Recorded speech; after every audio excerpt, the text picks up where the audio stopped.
What's up, kiddos? Welcome to Baseball Tonight Live. My name is Clinton Yates. We are here with you on ESPN social platforms, on Twitter, and of course the app. We're leading you up to the top of the hour, MLB Encore Tuesdays, where we've got a great one. You all remember Game 1 of the 1988 World Series, where Kirk Gibson went out to the right field bleachers, one of the greatest walk-offs in the history of Major League Baseball. Joining me is ESPN MLB insider Tim Kurkjian, and of course, Steve Sachs, 1982 Rookie of the Year in the league, and you might know a thing or two about him from your baseball cards back in the days. I know I do. Gentlemen, thank you for joining me today. Good to be here. Good to be here, Clinton. So before we get to the heroic at-bat and before we even get to the game, let's talk about what MLB was like back then. We're talking 4 total playoff teams. Kids these days can't even fathom that. They got 4 teams that get eliminated on day 1 now. What was it like, Steve, playing in the bigs at that time when you knew the stakes were higher just on a game-to-game basis? That's right. It was old school, if you will. Then it was just normal. But, of course, now when you compare it with 10 teams in the playoffs, if you count, the playoff game with the wild card, so 8 are going to be in the finals, and much different than it was back then. If you win your division, you go against the other guy in the division. If you win that, boom, you're in. So it was just what old school was all about. And I have to tell you, I miss some of those days. I'm a purist at heart. I love the nuances of the game. It seems to me that there's a little bit of the game being sanitized a little bit, or I like to call it that baseball has really gone to therapy. I mean, really, because you can't engage with the catcher, you can't take out the shortstop or the second baseman anymore. You can't argue with the umpire now. That is not allowed. You can't argue a ball in a strike. Somebody might get offended. So you can't do that anymore. But it's still a great game, and I think the less intrusion, the better. But the game is still flourishing. I mean, this is a $12 billion operation now. This is a fantastic game, and it's still the best game in town. Yeah, more largely on that topic. What was the game like back then from a coverage standpoint in the media versus what it is now? So many guys and so many teams got inflated contracts and have a chance to win it all. Yeah, I got to tell you, taking that all into consideration about liking the old school and whatnot, the wild card really does enhance a lot of the fervor throughout the United States. There's more teams involved, more cities have a vested interest on their teams winning. And for that reason, I'm kind of being swayed a little bit about, kind of liking the way it is now. So I do like to see all the interest in the different cities. I think that one difference certainly has kind of lit a fire under me. And I do like to watch all the interest there. Tim Kurkjian, explain to me what the climate is like in MLB coming up to that point. The A's win the title. Timmy, they win the AL West, and the Dodgers win the NL West. Explain to me what the baseball was like there from what the average fan watched through the season, looking at the overall, denouement of how the schedule shook out, Kurkjian. Well, first off, Clinton, you got to remember who I covered in 1988 for the Baltimore Sun. The Orioles lost their first 21 games to start the season. So by the time I got to the postseason, I was really looking forward to seeing some good teams play because I just covered a team that lost 107 games. And then, of course, the Dodgers play the Mets in this epic NLCS that had a little bit of everything. Mike Scioscia hit a home run off of Doc Gooden. Jay Howell got thrown out of a game for having pine tar in his glove. And, of course, Earl Hershiser pitched like every inning of every game. It was unbelievable, which is why he was not available to pitch Game 1 of the World Series because he was too busy bringing the Dodgers to the World Series. It was a stunningly interesting season. And Steve's right about how much things have changed. Just remember, our star of today, Kirk Gibson, drove in 76 runs that season and won the most valuable player and deserved to win. We have guys with 75 RBIs on June the 15th these days. Clinton Yates, Steve Sachs, Tim Kurkjian, Baseball Tonight Live, leading you to the top of the hour, the 1988 Game 1 of the World Series. Steve, take me through those playoffs, though. What was that series like with the Mets before you ever even got to the A's in terms of, what you guys were doing as a squad? Hey, Clayton, we had no right even being on the field, it seemed, with the New York Mets. We lost 10 of 11 games with them in 1988. One of the games was washed out because of bad timing, I guess. So we had one game washed out that never got made up. And so we lost 10 of 11 to the Mets. They were a powerhouse. This was a pretty much the same team that won it in 1986. So this was a powerhouse team. I think if you compare the two, them and the Oakland A's, the Mets were just probably a better team. They were stacked all the way through. And we had no business being on the field with them, but we beat them in 7 games, which was just an enormous feat. Tim is absolutely right. This was a team that was loaded all the way through. When you talk about pitching, power, defense, they had it everywhere. And yet it was Oral Hershiser just all over it. His fingerprints were all over us getting to the World Series. Oral came out of the bullpen as well.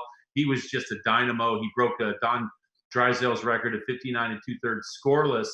Just an amazing feat. I don't know if that's ever going to be broken again. Oral Hershiser, basically his claim to fame, and when he blew up and blew onto the scene nationally for a lot of otherwise baseball fans and kids like me who didn't know who he was before that. Tim, though, tell me a little bit about Kirk Gibson. Coming from the Tigers, sort of a weird labor situation. Can you explain how it was that he got to the Dodgers to begin with and on that roster coming from where he was previously in his career?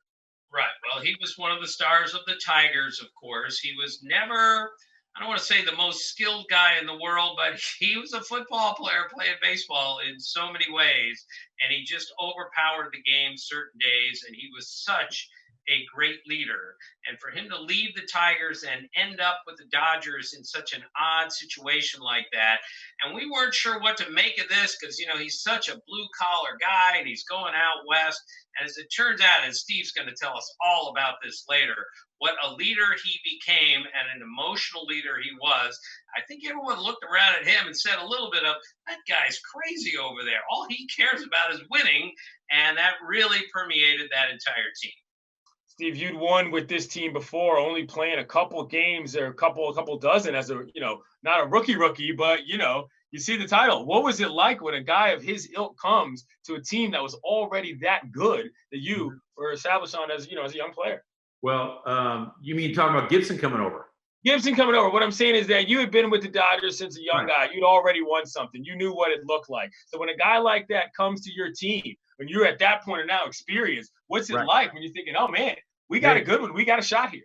Clayton, I'll tell you what, I really liked it. Now, in the locker room, I was in a bit of a quandary because I had Kirk Gibson that was on my right side next to my locker, and I had Mickey Hatcher that was on my left side of my locker. So it was like, this is nuts. I got a clown over here and a guy that wants to come in here with an Uzi and kind of melt the place down sometimes. So it was like, whoa, I'm in the middle of these two guys.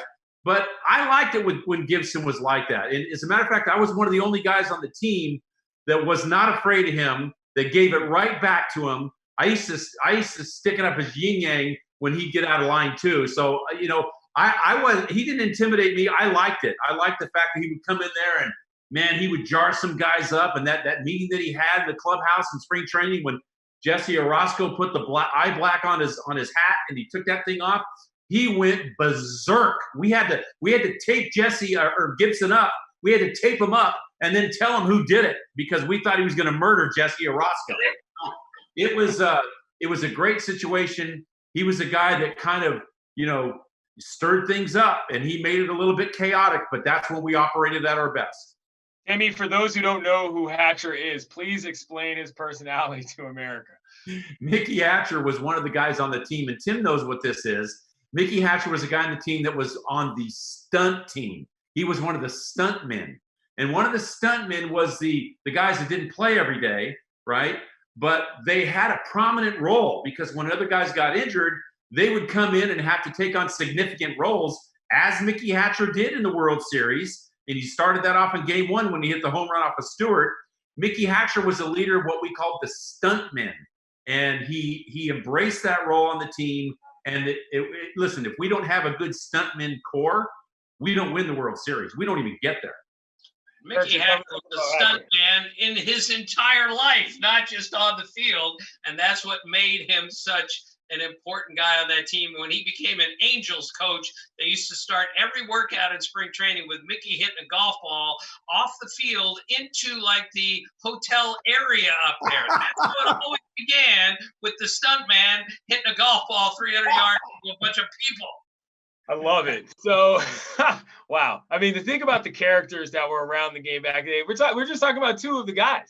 You know what I mean? And we're getting to a series now that involved Canseco. It involved a guy like Dave Parker. I mean, there were so many names back in the day that went up and down that roster. When I got home last, let's see, I went to the grocery store, came home, and this game was actually on in full, and I watched all 9 innings of this bad boy, and I was thinking, man, as for all the memories that we get for Kirk, there were so many different people that were in that game and on that team. And Tim, as somebody that came to that, coming from that Orioles squad, tell me about some of the other characters that were involved in that series, before we get to this actual game one.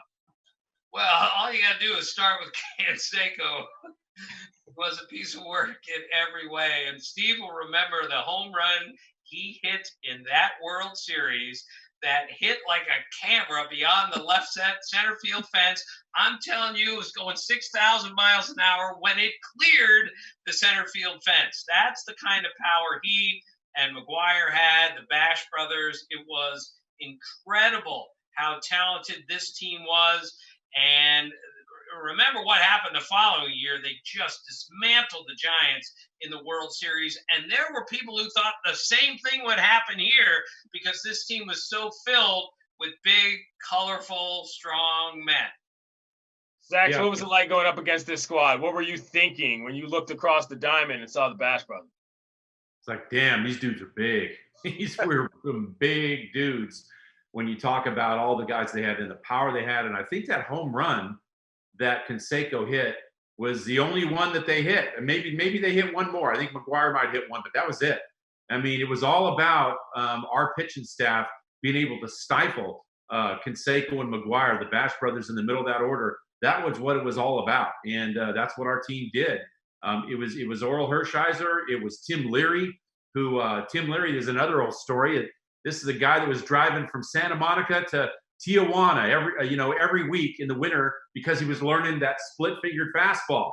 And he would drive down to Tijuana with a few bucks and a roll of toilet paper because he didn't have any in the clubhouse.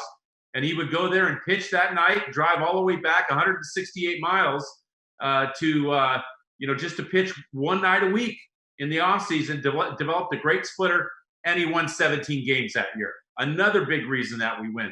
There were so many things that had to fall into place for us. I mean, we had to have surprise after surprise after surprise. Right. Besides what Oral did, we had guys like Belcher and Tim Leary, and every trade worked. I mean, we were picked 4th in our division by the pundits out there. And here we are, winning our division, beating the mighty Mets in the playoffs, and then the A's in the World Series. It was just the most unlikely of things to happen. And yet there it was. It was just an incredible season. Baseball Tonight Live, Clinton Yates, Steve Sachs, Tim Kurkjian here, leading you up to the top of the hour, MLB Encore Tuesdays, Game 1 of the 1988 World Series. A fantastic game beyond just the ending. Dave Stewart's on the mound. You got smoke there, but Kirk is obviously not playing because the injuries in the NLCS. What is the vibe like, Tim? I'm going to go to you first, Kurkjian. What is the vibe like in terms of what people think Gibson's involvement can even be, considering what his injury load was in the previous series against the Mets? Well, it was clear pregame. There was, and we'll discuss this later, there was no chance Kirk Gibson was playing in Game 1 of the World Series. And again, being outmanned to some degree anyway, as the Dodgers were, now their best player for the season, their number 3 hitter, isn't even going to play in Game 1, and who knew if he would play even until Game 3. He was badly hurt. And again, this is a football player that could play through a lot of pain. Right. So we all knew something really serious was wrong here. And I remember talking to my writer friends before the game, and we basically agreed, there's no way Gibson's playing tonight. Steve, did you guys have any inkling as to how this was going to go, or were you as in the dark as everybody else, relatively, considering he was your teammate? Well, we pretty much canceled that out, if Gibson was going to play or not. But we had, guys that were stepping up all year long, Franklin Stubbs and John Shelby. And, we had guys, Jeff Hamilton, that was just, everybody was just stepping up and doing their thing. But if you look at the course of the season that year, our games were pretty boring. We didn't play a lot of big blowout games. Our games were fast. We won a lot of 3-1 games, 2-0. We had our team actually, for all the guys that were out of place and whatever, we played really good defense and we had great pitching. And that's why we won. We weren't really prolific offensively. We had, a couple spots where we could, but for the most part, we won on pitching and defense. Pretty boring games throughout the course of the season. So let's get to the game, man. I mean, look, for those, again, I keep repeating this, top of the hour, watch this game. It's more than just the last inning that is actually super fun to watch. I mean, there's a lot that goes on. Dave Stewart walks early in the second. That leads to part of the grand slam. Some other nice defensive plays happen. Steve, tell me what you remember about the first 8 innings of this game. Probably the first most forgotten 8 innings in all of World Series lore in baseball. Well, we knew that the power was certainly there with this team, and it showed up when Canseco hit that missile. It looked like a howitzer going out there. I've never seen a ball hit that got out of the ballpark that was hit that low that hit a TV camera in center field. He made the park seem really small. And then, we knew that, here comes the power. It's showing up, and, we don't have Oral tonight, so we'll just try to do what we can. We were just trying to hold and stay in there, and we did. We kept ourselves in a position where we could, some heroics happened. We could possibly come away with this one, and that's what happened. Whatever had to happen, great for us. Really did. Not only in the World Series, but in the playoffs as well. Tim, what about you? What do you remember from that? Well, let's not forget how good Dave Stewart was in his prime. He won 20 games like every year for 4 or 5 years. He was absolutely fearless when it came. There was never a doubt who was pitching game one. It was always going to be Dave Stewart. And it would have been a much more fair fight if Oral Hershiser could have started, as we said, but he didn't. Tim Belcher's a good major league pitcher. But again, the Dodgers were up against it, and then up against it even more when Canseco hit that ball. I had a friend of mine, a writer friend, said, "Why didn't John Shelby jump for that ball?" And I'm thinking, first off, there's no way he catches it. And if he had caught it, the momentum of the ball would have taken him over the fence. That's how hard that ball was hit. Shout out to John Shelby, great baseball family. All his kids are in baseball down in Kentucky. If you don't know that, you can look them up yourselves. They're fantastic. Clinton Yates, Steve Sachs, Tim Kurkjian, Baseball Tonight Live, leading you to the top of the hour. Okay, so we get to B9, and Eckersley comes in. And now I'm not the same. I don't have these stats at hand the way some people could, but, the chances of winning at that point are super high.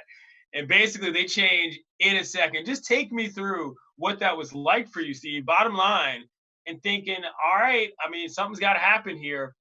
And then it does, before Kirk even gets to the plate. Yeah, well, we're just thinking, if the dramatic could possibly happen, I mean, that's our only chance, because Eckersley's going to go in there, he's going to blow people away, that's just what the dude does. But I'm in the on deck circle when it gets down to 2 outs, and Mike Davis is on first, and Gibson's at bat. He's struggling with the fastball. There's no way he hits Eckersley's fastball. He's got no chance. He's barely fouling it off. And then we all know what happens when he pitches in the back up slider that didn't break. Gibson took care of that. But when they actually walked, when Mike Davis walked and stole second, you know what? I thought there was if he walked Gibson, not necessarily intentionally, but if he did walk him like he did Davis, I'm thinking, I got to win this game. So I'm. What's your plate approach there? Let me cut you off. If you know he's getting a second, what are you thinking you got to do at the plate there at that point? Well, yeah, I'm thinking, if I have an opportunity now, then the one thing I have to do against Eckersley is I got to be really uber aggressive against him, because he comes at guys. He doesn't walk a lot of guys. The walk to Davis was a one-off. I got to go after him and get really, really aggressive in my zone, of course, but. No, I wasn't going to take any pitches from him. If he threw, I was looking middle away and just inside if I had to. But I was looking to swing the bat right out of the gate. But when Gibson clicked the bat on the ball right there, I said, "Whoops! I guess it doesn't have to worry about that anymore." Right, and let's not forget that Dennis Eckersley was starting a stretch that year that was just ridiculous for a closer. He walked 11 guys the whole year. The next year in '89, he walked 3 guys. So he walked 14 guys in 2 seasons. And in those 2 seasons, had more saves than base runners allowed. Think about that for a second. So when he walked Mike Davis, we're all going, oh my gosh, what happened here? And then there's the backstory of what Gibson is doing all this time. Oral Hershiser told me this story. Gibson is in a back room watching the game on NBC, and Bob Costas says very accurately, there is no way that Gibson's going to play tonight. Gibson looks at Hershiser and says, "Oh, is that what they think? I have no chance to play tonight." So he gets himself ready. He can barely walk. He tells Hershiser, "Send word to Tommy if he needs me, I'll be ready." And he got himself loose somehow, went to the plate. We had Mel Didier on earlier, and Steve Sachs knows him really well. Mel told the whole team, when Eckersley gets ahead, he likes to throw that backdoor slider, and Kirk Gibson remembered every bit of it. It's an amazing moment on a lot of different levels. People forget the actual AB was a battle and a half. He fouled that one off that went just past the catcher, and you thought he was going to get thrown out. It's a whole thing. Eckersley, Gibson, he fights to a full count. Let's see the fateful moment in history unfold.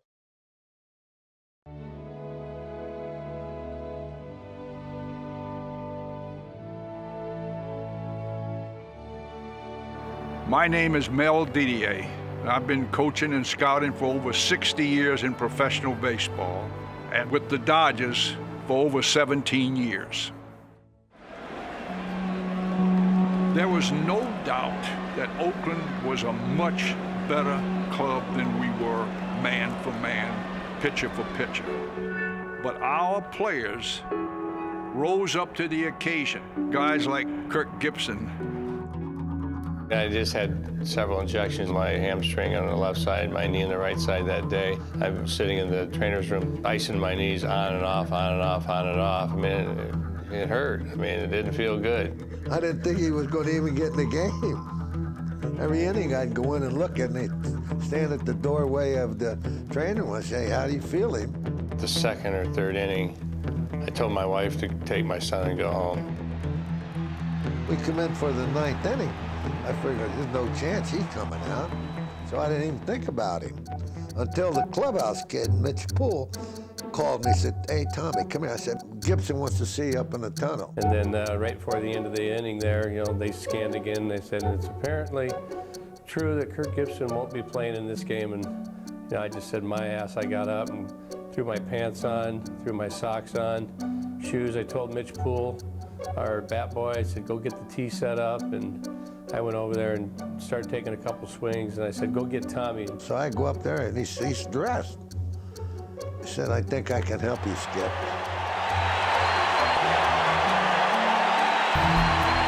It took him forever to get to home plate. You know, that seems like forever when you're at the World Series and you're looking for the last out, and this guy's not there. This was my calling, and I was just excited about the moment. I was calm in the moment, and it was time to get it on. Got ahead of him quick. Some, you know, feeble swings too. You know, you could tell he was hurt. I didn't have any base underneath me, and it was all kind of upper body, and you know, I was in my what I call my full emergency stroke. Years of surviving. He had masterful control. In fact, I think one year he only walked four hitters in a whole season. One ball he thought he got jammed or something, and there's a ground ball at first. If that ball was fair, the game would have been over, you know what I mean? Then as I get deeper in the count, you know, here I'm thinking 3-2, get 3-2, get 3-2. I saw him in 5 games, and in 4, he threw the backdoor slider. The day before the first game, I gave the report on pitchers, and we went through all the pitchers, and then when we got to Eckersley, that's when I turned to the left-handed hitters, and we said, "You better believe that it's going to be a backdoor slide if it's 3-2 left-hand hitter and winning a tying run at second or third." Then the words come into my head from Mel Didier. I step out, you can look on the film. Eckersley starts to go into his stretch, and I step out, and I said those exact words in my mind.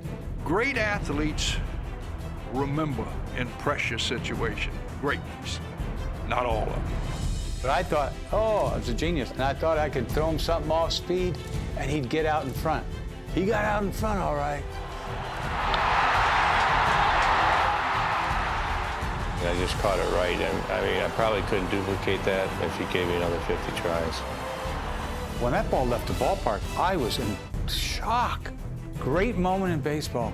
Great moment in baseball. Bad for me, but it was a great moment in baseball. They were going to beat us, and then this crazy event happened, and I think it served notice to everybody that we actually could beat them. I felt like I could go through the moon. I really was elated.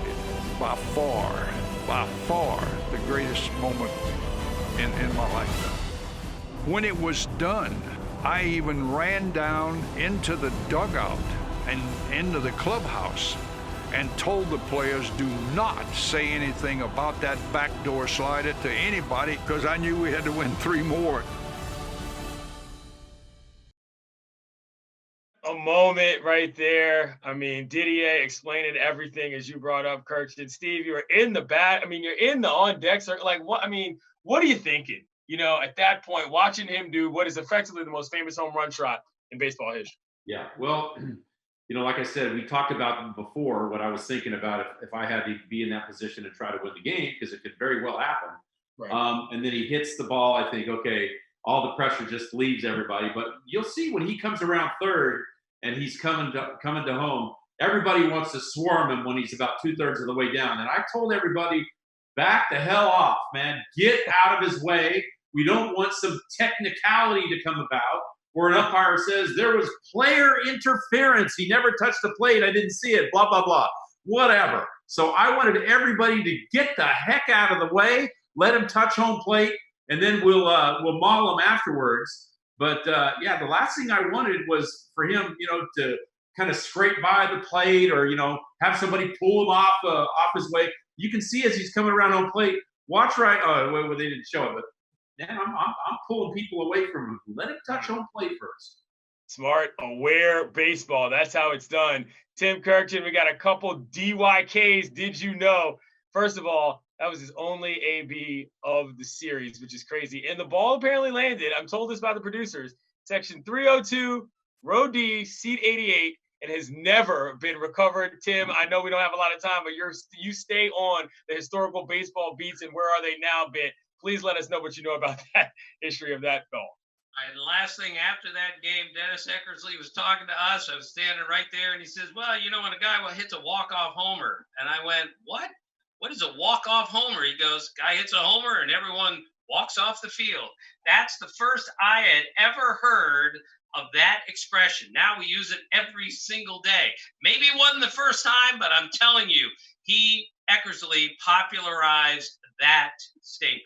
Wow. Steve, we got a little bit of time left, about a minute. You got a story from the beginning of the 1988 season. First pitch, tell it to us before we get out of here. Okay, so this season we're talking about, and I'm a leadoff hitter. We're playing against the Giants. And, you know, facing Dave Dravecki, who going back into Double-A broke 5 bats in the Sachs household in Double-A because of that great cutter that he had. He broke two of my brother's bats and 3 of mine in Double-A when we were at San Antonio when he was at Amarillo. So fast forward now, opening day, I'm thinking he's going to kill me with this cutter. So the first pitch of the season, he's going to lay a fastball right down the center of the plate. Well, I'm going to try to jump on it. And that's exactly what happened. He threw me a fastball right there. I was cheating. I got out there a little bit too soon, and I hit it right in the sweet spot. The first pitch of the season in 1988 turned out to be a great omen because it was a home run that I hit, and we wind up winning the World Series that year. How about that? That is awesome. For those of you who don't remember, Steve's brother Dave Sachs played in the bigs for some time as well. So that is what he meant by the Sachs household. Yeah. Tim, I want to thank you for joining us. That was fun. I'm glad you got to get to that series back there in the 80s when those O's teams were struggling, bro. Great time. Thank you, Clinton. All right. Thank you guys for reminiscing with us. And, of course, you can watch right now on ESPN and the ESPN app. Just sign into your cable provider to find Game 1 of the 1988 World Series. It's a heck of a game overall. People forget about it. Next week, we're going to check out Ken Griffey Jr. and the double 1995 ALDS. That is a great game as well. My name's Clinton Yates. He's Steve Sachs. Tim Kurkjian, as I say every week, he's the smartest one here. We'll see you next week. It's Baseball Tonight Live.